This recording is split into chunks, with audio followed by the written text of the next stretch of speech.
جب جنت کی بات کی جاتی ہے تو جنت کی بات کرنے میں سب سے بڑا جو انسان کو مسئلہ پیش آتا ہے یا اس کو اپنی ایک کمزوری محسوس ہوتی ہے یا لمیٹیشن محسوس ہوتی ہے وہ یہ ہے کہ جنت کو الفاظ میں بیان ہی نہیں کیا جا سکتا۔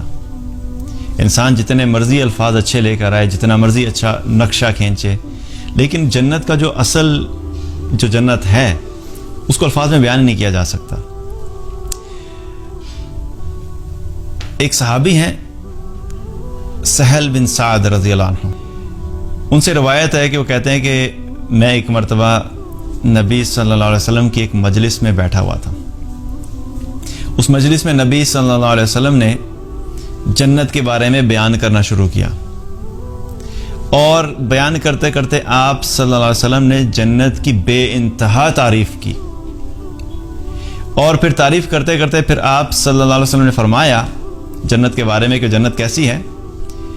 ما لا عین رات، جنت ایسی ہے کہ اسے کسی آنکھ نے دیکھا تک نہیں، ولا اذن سمعت، اور کسی کان نے اس کے بارے میں سنا ہی نہیں، ولا علی قلب بشر خطر، اور کسی انسان کے دل میں اس کا تصور بھی نہیں آ سکتا۔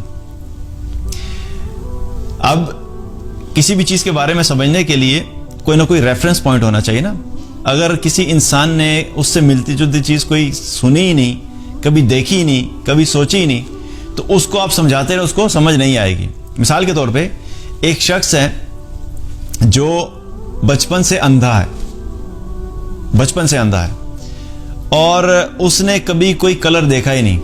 اب آپ اس کو سمجھائیں، آپ اسے کہیں کہ یہ جو چیز ادھر پڑی ہے نا یہ سبز رنگ کی ہے، تو سبز کا اس کے اپنے ذہن میں ایک امیج ہوگا، لیکن وہ سبز کیا وہی سبز ہے جو ایکچوئل سبز جس کو ہم گرین کہتے ہیں، یا کہ اس کے ذہن میں گرین کا کانسیپٹ کچھ اور ہے۔ آپ اسے کہیں بھائی یہ گرین کلر کی چیز ہے، تو وہ کہے گا گرین کلر کیسا ہوتا ہے، اس نے دیکھا ہی نہیں۔ پھر آپ اسے کہیں جو وہ درخت ہوتا ہے نا، درخت کے پتے جو ہوتے ہیں وہ گرین کلر کے ہوتے ہیں، اب اس بیچارے نے تو وہ بھی نہیں دیکھے ہیں۔ اب آپ اس کو سمجھاتے رہیں لیکن وہ کیا ہوگا کہ سمجھ نہیں سکے گا۔ تو ہمارا معاملہ بھی ایسا ہی ہے جنت کے معاملے میں۔ جنت کی جب ہم بات کرتے ہیں تو جنت کی چیزوں کو سمجھانے کے لیے ہم دنیا کی چیزوں کے ریفرنس دیتے ہیں، صرف سمجھانے کے لیے کہ جنت میں درخت ہے، لیکن جنت کا درخت دنیا کے درخت کی طرح نہیں ہے۔ جنت میں پھل ہیں، جنت کے پھل دنیا کے پھلوں کی طرح نہیں ہیں۔ جنت میں محل ہے، جنت کے محل دنیا کے محل کی طرح نہیں ہیں۔ جنت میں نہریں ہیں، جنت کی نہریں دنیا کی نہروں کی طرح نہیں ہیں، لیکن کیا ہے سمجھانے کے لیے الفاظ ہیں۔ تو آپ صلی اللہ علیہ وسلم نے کیا فرمایا کہ جنت ایسی چیز ہے کہ جس کے بارے میں کسی کان نے سنا تک نہیں، کسی آنکھ نے اس کو دیکھا تک نہیں، کسی دل میں اس کا تصور بھی نہیں آ سکتا۔ اور پھر آپ صلی اللہ علیہ وسلم نے ایک آیت تلاوت فرمائی، تتجافى جنوبهم عن المضاجع يدعون ربهم خوفا وطمعا ومما رزقناهم ينفقون فلا تعلم نفس ما اخفي لهم من قرة اعين جزاء بما كانوا يعملون۔ اس جنت کے بارے میں کیا بتایا کہ اس جنت میں اللہ تعالیٰ نے کچھ لوگوں کی آنکھوں کو ٹھنڈا کرنے کے لیے، کچھ لوگوں کی آنکھوں کی ٹھنڈک کے لیے ایسی چیزیں رکھی ہیں کہ تم سوچ بھی نہیں سکتے۔ لیکن وہ کن کے لیے رکھی ہیں؟ یہ صفات اللہ سبحانہ تعالیٰ نے اس آیت میں بتائی ہیں کہ یہ جنت جو تیار کی گئی ہے، جن چیزوں کے بارے میں بات ہو رہی ہے کہ کسی آنکھ نے دیکھا نہیں، کسی کان نے سنا نہیں، کسی ذہن میں کسی دل میں اس کا خیال نہیں آ سکتا، اور اس آیت میں کیا بتا رہا ہے اللہ تعالیٰ کہ ان لوگوں کے لیے ان کی آنکھوں کو ٹھنڈا کرنے کے لیے ایسی چیزیں رکھی ہیں جن کے بارے میں تم جان بھی نہیں سکتے۔ لیکن وہ لوگ کون ہیں؟ کن کے لیے اللہ نے رکھی ہیں؟ کیا وہ لوگ جن کے پاس BMW ہیں اور فراریز ہیں؟ کیا وہ لوگ کہ دنیا میں جن کے پاس بڑے بڑے ریئل اسٹیٹ کے بڑے بڑے پروجیکٹس ہیں، جو ملینئرز ہیں، جو بلینئرز ہیں، جن کے اکاؤنٹس اور جن کے بیلنس جو بہت بڑے بڑے ہیں؟ نہیں، ایسا نہیں ہے۔ اللہ سبحانہ تعالیٰ نے جنت والوں کی کچھ صفات بیان کی ہیں۔ ہمارے ایک کانسیپٹ ہوتا ہے نا، کچھ لوگ یہ سمجھتے ہیں کہ ہم چونکہ دنیا میں نعمتوں میں ہیں تو جنت میں بھی ہم ہی نعمتوں میں ہوں گے۔ ایسا ایک کانسیپٹ ہوتا ہے نا کہ چونکہ ہمیں اللہ نے دنیا میں بڑی نعمتیں دی ہیں تو اس کا مطلب یہ ہے کہ ہم تو بڑے کامیاب ہیں، اللہ کے بڑے چہیتے ہیں، تو دنیا میں ہم چونکہ ہمیں نعمتیں ملی ہیں، مال ملا ہے، گاڑیاں ملی ہیں، گھر ملے ہیں، پراپرٹیز ملی ہیں، بینک بیلنسز ملے ہیں، بڑے بڑے بزنس ملے ہیں، تو ہم اپنے آپ کو سمجھتے ہیں کہ ہم بڑے پریویلیجڈ ہیں، یہ اللہ کی بڑی نعمت ہے ہم پہ. تو چونکہ دنیا میں ہم پہ یہ اللہ نے احسان کیا تو آخرت میں بھی جنت میں بھی ہمارے ساتھ ہی یہ معاملہ ہوگا اور ہمیں سب کچھ ملے گا. اس آیت میں اللہ سبحانہ تعالیٰ نے ان جنت والوں کی صفات بیان کیا. کون لوگ ہیں؟ تتجافا جنوبہم عن المضاجع. پہلی صفت کیا ہے؟ یہ وہ لوگ ہیں جن کے پہلو رات کے وقت بستروں سے الگ رہتے ہیں. رات کو سوتے بھی ہیں لیکن رات کا کچھ حصہ کیا کرتے ہیں؟ وہ اللہ کی عبادت بھی کرتے ہیں. تہجد پڑھنا، قیام اللیل. اور آج کل تو رمضان ہے تو یہ الحمدللہ ایک بہت بڑی اپرچونٹی ہے کہ رات کو کچھ حصہ جو ہے اللہ کی عبادت میں گزارا جائے، کیونکہ ان لوگوں کے لیے جنت تیار ہو رہی ہے. تو پہلی چیز کیا ہے کہ جن کے پہلو بستروں سے الگ رہتے ہیں. اور کیا کرتے ہیں؟ یدعون ربہم، اپنے رب کو پکارتے ہیں، اپنے رب کو پکارتے ہیں. کس طریقے سے؟ خوفاً و طمعا، خوف اور امید سے. سبحان اللہ. اللہ سبحانہ تعالیٰ نے کیا زبردست اسپیسیفک چیز بتائی ہے. یہاں پہ یہ بھی تو ہو سکتا نا کہ اللہ کو پکارتے ہیں، ٹھیک ہے، یا خوف کی وجہ سے پکارتے ہیں، لیکن خوف کے ساتھ امید کو ساتھ اللہ نے بیان کیا. کیونکہ جب انسان خوف سے پکارتا ہے یا خوف کی جو کیفیت ہوتی ہے، اگر انسان خوف کی کیفیت میں ایک حد سے آگے چلا جائے تو وہ کیا ہے؟ وہ خوف اللہ کو، وہ خوف انسان کو اللہ کی رحمت سے مایوس کر دیتا ہے. اگر صرف خوف کی کیفیت میں چلے جائیں، اس ایک ایکسٹریم پہ چلے جائیں تو ایکسٹریم خوف جو ہے انسان کے اندر مایوسی پیدا کرتا ہے. اسی طریقے سے امید کی بات کی. امید کیا ہے کہ امید میں بھی اگر آپ ایکسٹریم پہ چلے جائیں گے تو وہ انسان کو کیا کر دیتا ہے؟ اوور کانفیڈنٹ کر دیتا ہے. بہت زیادہ امید انسان کو کیا کر دیتی ہے؟ اوور کانفیڈنٹ کر دیتی ہے. اور بہت زیادہ خوف انسان کو مایوسی کی طرف لے کے جاتا ہے.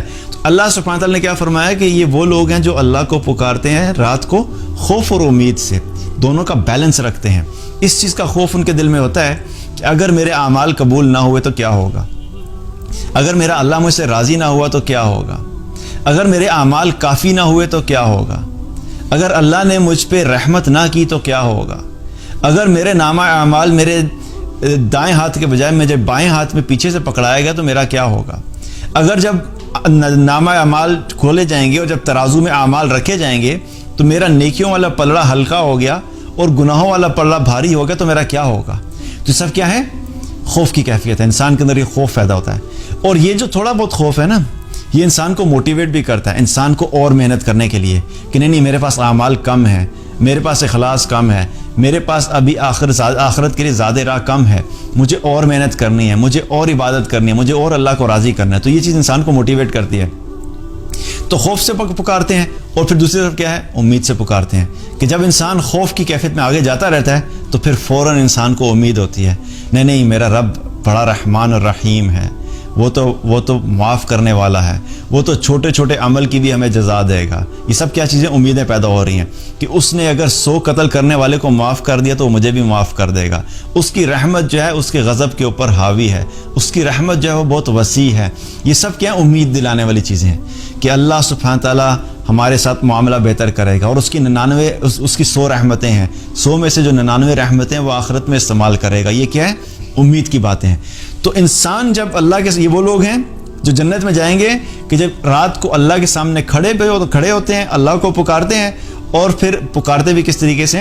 خوف اور امید کے بیلنس سے. اور پھر کیا کرتے ہیں؟ وَمِمَّا رَزَقْنَاهُمْ يُنْفِقُونَ، جو رزق ان کو دیا گیا اس میں سے خرچ کرتے ہیں، اللہ کی راہ میں خرچ کرتے ہیں. اللہ تعالیٰ نے جہاں پہ فرض کیا ہے وہاں پہ فرائض پہ بھی خرچ کرتے ہیں، جہاں پہ نفلی صدقات ہے نفلی صدقات پہ بھی خرچ کرتے ہیں، غریبوں پہ خرچ کرتے ہیں، مساکین پہ خرچ کرتے ہیں، ضرورت مندوں پہ خرچ کرتے ہیں، جو مشکل میں اگر کسی کو قرض چاہیے اس کو قرض دیتے ہیں، اللہ کی راہ میں خرچ کرتے ہیں، اللہ کی رضا کے لیے خرچ کرتے ہیں. تو یہ لوگ کون ہیں کہ یہ اللہ کی راہ میں خرچ کرنے والے ہیں. تو ایسے لوگوں کے لیے کیا ہے؟